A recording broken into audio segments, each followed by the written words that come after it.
Queen of Reef here. So excited for today's video because I'm finally aquascaping the Water Box 220. This is a moment we've all been waiting for, guys, and I'm not even gonna lie, you guys may be a bit nervous for the success of my aquascape, because after all of these aquascape design videos that I've made, you guys told me the pressure is on and that I really have to outdo myself with this aquascape, so I'm going to try my best. You know, I'm not really good at the logistics of creating aquascapes, using the cement and whatnot. So David's back. Say hi, David.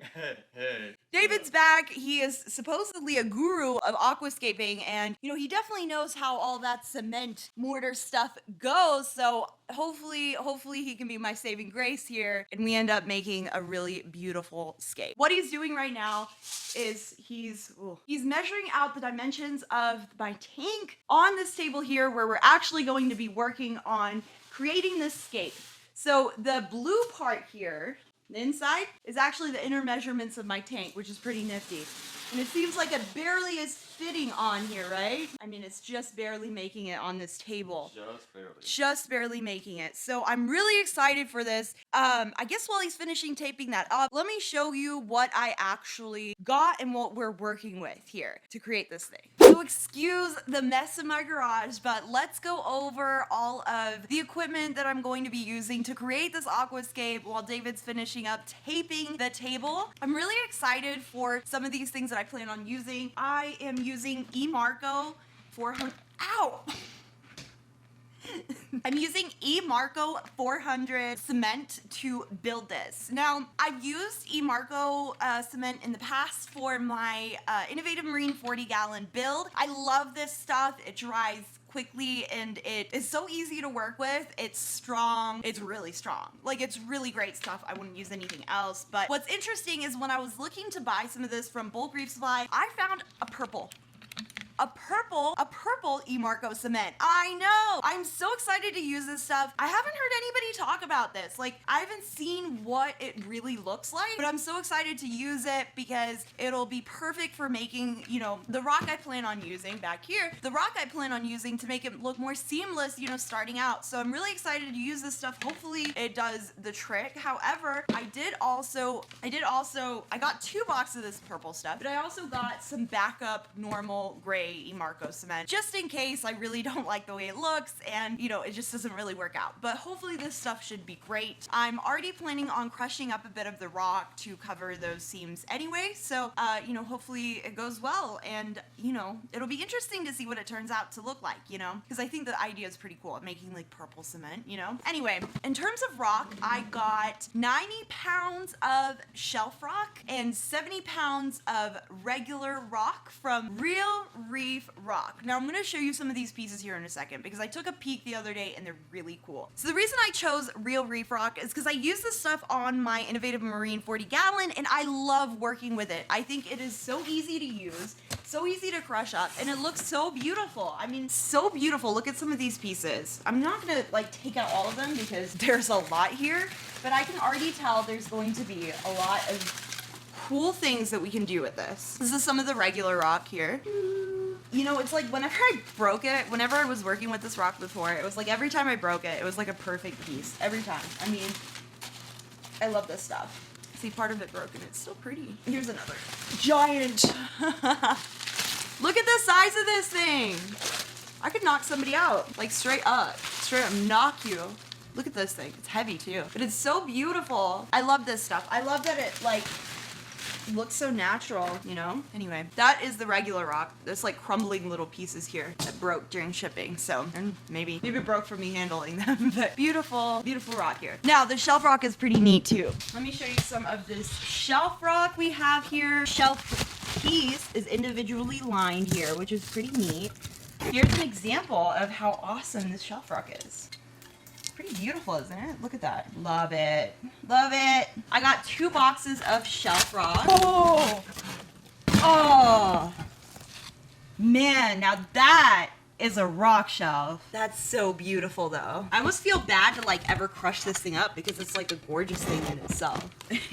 But look at some of this. Isn't that cool? Pretty nifty. For this aquascape, I don't really have any particular design in mind. However, I do know that I want to make it pretty minimalistic, lots of negative space, the way you guys know that I love my aquascapes. I also want to make two structures, and I want those two structures to have a lot of depth to them, a lot of room for corals to grow, and just something very simplistic and beautiful. You know, so I guess like you don't really know how it's gonna turn out until you play with the rock, really, but I'm super pumped to get to it, especially after seeing all of this beautiful rock from Real Reef. Shout out to Real Reef for helping me out with this tank build, because this stuff is truly my favorite rock ever to work with. It's really cool. If you've seen my current tank, I had a lot of fun creating my scape with that. So how is it going with that table over there? It's going good. All done. It's all done? Yeah, the inside dimensions are all taped out, so we know exactly how far to go from the edges on any of the scapes. Should be good. So it's time to scape, y'all. Woo! It's time to scape. So we just laid out all of this beautiful rock. Look at this. Look at that beautiful shelf rock. And this gorgeous, you know, regular rock we got here. I'm so excited to use this stuff. It's a lot we're working with. I mean, this isn't even all of it, but it's gonna be pretty awesome. We're kind of silly though, because right after we laid all of this rock out, I realized that I don't really want a rock base. I actually want to craft a base that's made out of cement. So it's going to be hidden under the sand, and it makes the rock look a little bit more minimalistic in my opinion. And I kind of really want to go for that look. You know, I did a rock base on my current aquascape on the 40 gallon, and I just want to try something new. I've never actually personally done this technique, although I've seen this technique around, and I just want to try out. So what we're gonna do, I guess, is move all of this beautifully arranged rock that we laid out and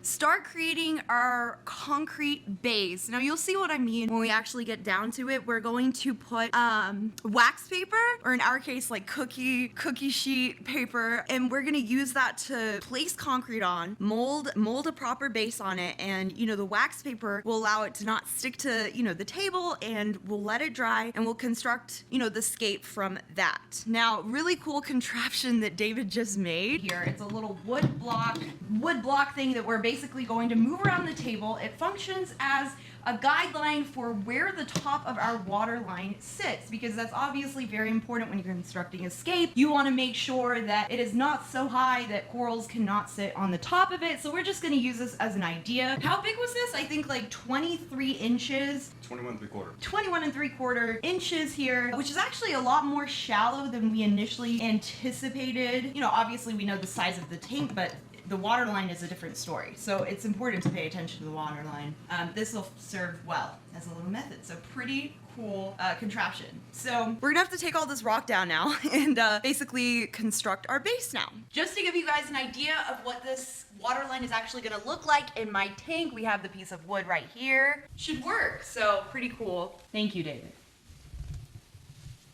So what we're gonna end up doing here for the base is we're going to make a concrete mold that we're gonna let sit and dry out, and that's gonna be the foundation of our aquascape.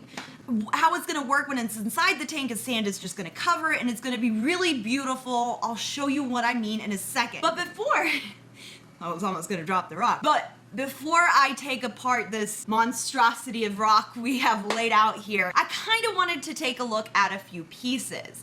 So we've got a lot of, you know, big types of rock here, and although they're pretty cool, I'm really not going to be able to give much thought to them until we actually break these guys up with a hammer, depending how small I actually want these to be. I'm kind of just looking at this rock right now to see if there's any pieces that hold any potential. So I guess what I'm looking for essentially is to figure out what the rock says. I guess that sounds silly, but I let the rock speak to me, okay? So basically looking at these shapes and try to figure out what could that rock potentially become. And I mean, I've laid out a few pieces here. Some of the smaller ones that broke off from some of these bigger chunks in shipping, they're really gorgeous, you know? But for example, if you take a look at this beauty right here, do you see that natural curve? That natural curve in the rock, you know, that could potentially be, you know, an arc or something like that, any type of curve in my aqua structure. This type of rock would be a really great piece. I mean, I also really like this one, for example. Look how interesting that is.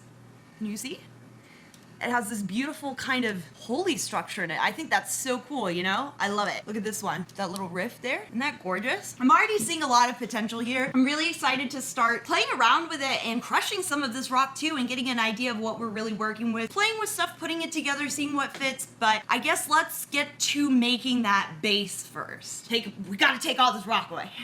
So we just removed all of the rock from the table, and you know what? David really had an ingenious idea with creating this, because I was thinking, okay, this tank is way more shallow than I initially thought it was. So like, where does the top portion coincide with that? Because I mean, if this is the top of the water line, I have to have space for, you know, not only like extra water on top of the scape, but enough for the corals that are at the top to comfortably sit, you know, and have room to grow. I ended up measuring out, if you can see, kind of guesstimated how much, you know, water I wanted above my tallest coral at the top of my scape. So I figured I want like maybe something like 4 inches. So 4 inches I measured out. So the bottom of this top tape here, the bottom of the top tape here is where the water above my highest coral at the peak of my scape ends, if that makes sense. So the top of my coral is this space. So that's about 4 inches from the water line. And then on the top of my scape, I kind of want it like an acro colony, you know, like a sexy maricultured aqua colony, like that'll look so hot. So I figured, how big are those? Like roughly, I don't know, like, so I added, you know, another 4 inches. So at the bottom of this tape here that I have right here, the bottom of this tape line is where my actual scape would end. Thought about my scapes like this, and I think it's really important to kind of take this stuff into consideration, especially when you're dealing with funky, maybe unexpected dimensions. Like, I didn't figure that my water line was actually this short for some reason. So having a scape this big, like working with this amount of space, kind of, I mean, that's short. That means that my scape is gonna have to be a very fat boy and not so much a tall boy, right? I'm gonna have to think about how to elongate the structure when I start playing with the rocks, I'm thinking at this point in time, looking at this contraption here, that, you know, long arches, I'm thinking long arches, and considering it's a bit deep, if you look at this tape here, just create something kind of like, I'm thinking branches, I don't know, we'll see when I start looking at the rock. But really cool advice here, using a little wood block like this. We're gonna make our base, guys. I laid down some wax paper or cookie sheet, taped it down. I found my base rock here. I picked one that I kind of just don't care about because I'm gonna cover it in cement anyway, right? David mixed up some cement. It's currently, the purple turned out nice, y'all. The purple turned out nice. I'm really like happy with it. So because I've never made one of these before, David's gonna show me how to do this. So how do I do this, David? Okay. Just pick a side of the rock that you like a little better. Most of it's gonna be covered in cement because this is just gonna be your connection point. This is just the connection point. It's gonna be the base, the trunk per se. I like this angle, so let's go with this before that cement dries. Yep. And my hand's locked in this cup forever. That would be hilarious. So we got a nice little peanut butter consistency. For the most part. Not chunky, not nutty. Just nice, smooth peanut butter flavor. Yum, yum, yum. So what we're gonna do, slap it on the sheet. I should have made more. You should have made more. I should have made a lot more. But this is basically what's gonna happen, is this is gonna act as our base. This is gonna be the foot of the entire scape. Yeah. It's like making a giant purple. Yeah. And that's going to be basically our base right here. Basically our extension from where it's going to be. Push it into little nooks and crannies and push it all in. So we want to get a nice big grip. We're going to make a little more cement because this is... Oh, it feels good. I like the way it feels.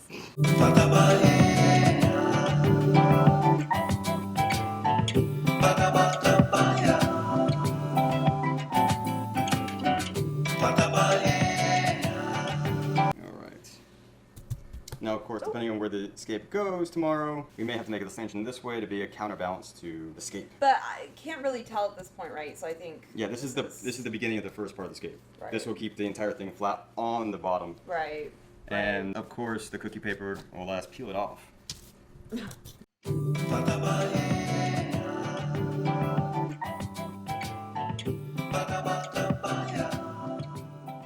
Weekend 2, and last weekend was pretty pathetic because we only got the bases done. If you take a look, this is what it ended up turning out to look like once it dried. So really, this paper here, the wax paper, is so important to creating these kinds of bases. Look how smooth this thing turned out. I really am happy with it. However, I don't think this is sturdy enough to hold. So what we're gonna have to do today at the end of today's aquascape session is to definitely bulk this up a bit for extra strength, okay?